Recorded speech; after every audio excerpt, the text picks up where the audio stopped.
I'm Foreman, and in this video I'm going to tell you exactly why I have cancelled my credit cards. Not all of them, but a majority of them, and here is exactly why I am doing so. So firstly, it's important to explain why I initially got a credit card, or for that case, 3 of them. As I did have 3, I've now cancelled one, I'm going to cancel the other. The reason I got a credit card initially was to build a credit score. Now, credit score is not that important of a factor. If you want to see why, there's a card at the top of that video for you, because the credit score itself is meaningless. However, it's to build up a track record of consistently paying off your credit or your credit card bill on time, and therefore that credit history you have, and also showing that you've got a low credit utilization, is very good for lending eligibility going forward. So let's say I was looking to get a bank loan or something, they would give me a more favorable interest rate or loan a greater amount of money based on my credit history and how responsible or how much of a risk I am to the company. So if I am a lower risk, meaning I barely use up the credit that I've had available and that I am basically paying off in full every single month,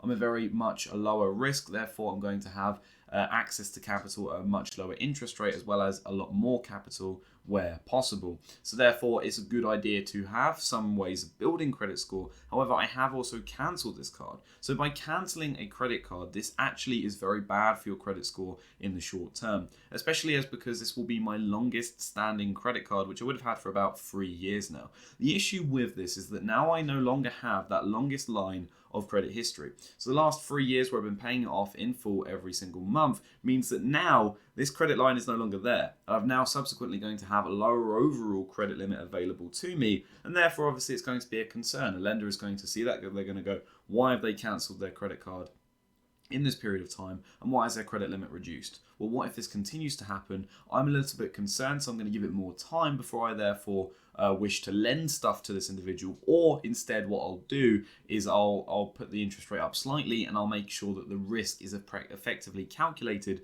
so that we're able to lend money to this individual but at less of a risk to ourselves. So obviously there's that short-term disadvantage to my credit score, and it will likely last into the medium term, but this is okay for myself because I'm not looking to really need this credit score, or at least this credit profile or report, for at least a good year or so. Yes, I did mention there are some property stuff that I'm doing in the southwest of England. However, there's a little bit more to that, which I'll have to explain at another point in time. But credit score is less of an impact in this specific situation, as let's say we're looking to purchase mainly in cash. The next point is why credit cards can actually be quite good, and that is the idea here. Despite I'm cancelling it, these credit cards can build this credit score, and it's a good way to be quite financially responsible with credit cards. So when you use them, it can be advantageous. You've also got access to obviously the section 75, I believe, where transactions that are over £100 can be disputed back, and this means the liability is split now between not just the merchant. So let's say you bought £200 worth of goods online via Amazon, and you paid, let's say, £200 for a motorcycle crash helmet online, which you shouldn't do, but that's a bike thing and that's different. You've now spent £200 on that, you realise that actually it's a very low quality, or there's something wrong with it, or it just never arrived. If Amazon weren't going to help you, well, now the liability is also joint with whoever your credit card company is. This could be Visa or MasterCard, etc. And I believe this goes up to above £30,000 or below £30,000. So there's a lot of room here and a lot of protection on these purchases, and it basically means that if you're purchasing a larger price item, that you are effectively protected a lot more than the everyday debit card, because a bank card or a debit card is not going to give you that level of protection. Whilst yes, you can obviously do a chargeback, it's not quite the same, and again, it's much better when your lender has skin in the game here and they're effectively motivated to charge this back. Credit cards are also quite good because they give you flexibility. Now, this flexibility has come in quite useful, especially as I transition from weekly to monthly pay. This meant that if I didn't necessarily have the money available at the moment in my bank account, that I was able to just use the credit card, and I therefore had about 60 days before I needed to pay it off based on the date of the statement and then the date to actually pay it off. Now, I usually pay everything off in full, but when I was transitioning from weekly to monthly pay, it left me with a period of about 5 to 6 weeks where I was actually out of hand, and therefore whilst I was still technically earning money, my cash flow through that period was negative, and therefore instead of taking up some debt or drawing into a bank loan, I knew that I was able to pay off the credit card in full before obviously any interest rate had occurred, and therefore I was able to use that flexibility to my advantage. Now, I've also seen some people advocate for the idea of using a credit card as a form of emergency fund, where you may have access to somewhat liquid capital, but let's say on the day of an emergency, your washing machine's broken, it's urgent, you need it right now to wash your clothes for your workplace, otherwise you're going to lose your job. Well, you could use that credit card, spend, I don't know, 500, let's say £1,000 on a washing machine, I don't know how much they actually are, then you know that that's done, that's sorted, and that will arrive very soon. That saves the hassle of going into your emergency fund, which may be a little bit less liquid than desirable. Let's say it's in premium bonds, which is liquid, but it may take 2 to 5 working days for the withdrawal to happen. It just gives you that more added flexibility there, which can be advantageous. And you've also got the rewards behind it as well, such as cashback or rewards. Now, I've actually had a mixture of both. 2 of my cards, actually one with American Express and one with Barclaycard, both boasted cashback. Now, cashback is the most simple way of having a reward, is it would just say, okay, 0.5% of all transactions, you'll get cash back in the form of credit on your statement, and therefore you're going to save a little bit of money over time. However, this reward is effectively negligible, but if you're going to spend that money anyway, it is something. Or if you've got a business funded expense, you're getting some of that money back, and you're also getting that tax write-off, or obviously the reimbursement of expenses through your employer, which is obviously quite favorable.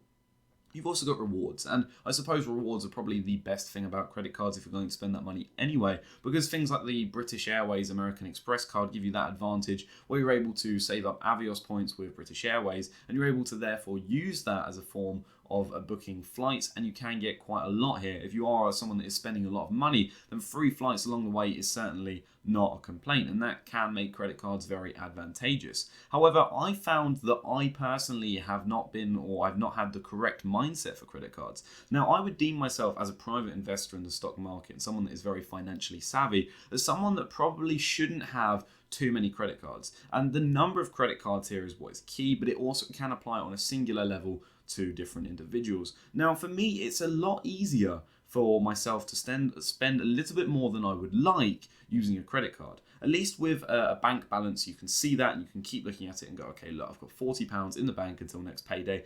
I absolutely cannot spend much at all. I need to be very frugal. Whereas on a credit card, you're like, well, I'll get paid on the let's say the 27th, and that means, well, I can spend a bit of money because when I get paid, I'll be able to just pay it off again in full. Whilst, yes, this is probably a quite safer way of doing this because effectively you know you're going to get that income anyway. Well, you don't know that. I suppose there's always a risk there. But once you get that income, obviously, that means that you're able to pay it off and you're fine. Although I think it's quite a toxic mentality, as for someone like myself, it meant that I was a little bit more or less resistant to purchasing more goods during this time frame.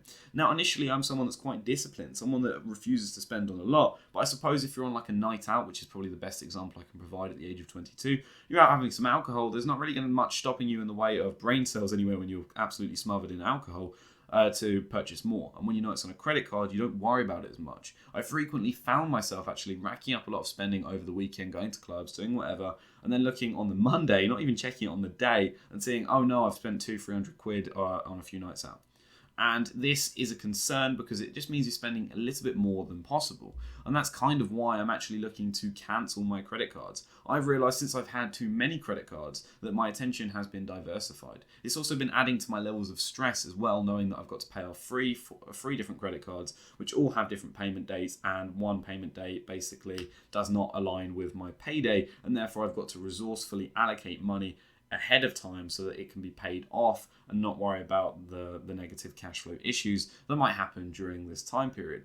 And I realized that, you know what, if I've got it diversified between 3 cards, it means my attention is split between the 3, and it means I can start racking up a lot of money on one card. Even though I've become acutely aware of how much I'm spending on my first credit card, I could start spending more on the second credit card, going, yeah, you know, I'm doing quite well on this first card. I've only spent £10 since I last checked. Whereas on the second credit card, you've now racked up another £100. And I think this is not something that's worthwhile. And at least in the UK with the American Express and the Visa and MasterCard alternatives, you don't really need more than 2 credit cards. I would say have one American Express because they typically have the better rewards at the moment in the UK. And I would also say have one non-American Express, let's say Visa or MasterCard here. That means that when American Express isn't accepted, because it does have the lowest acceptance rate in the UK, although it is very good nowadays, it just means you've got that backup card available.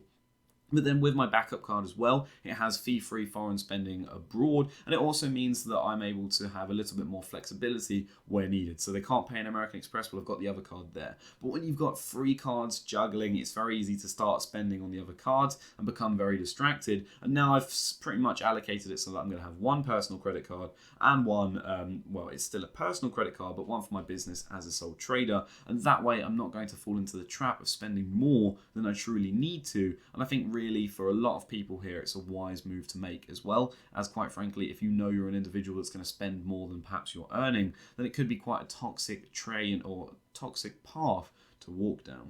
Now, if you're interested again in that video where I say credit score is absolutely useless, then go click that video I mentioned earlier or find it on the channel. Thank you for watching. Have a fantastic day.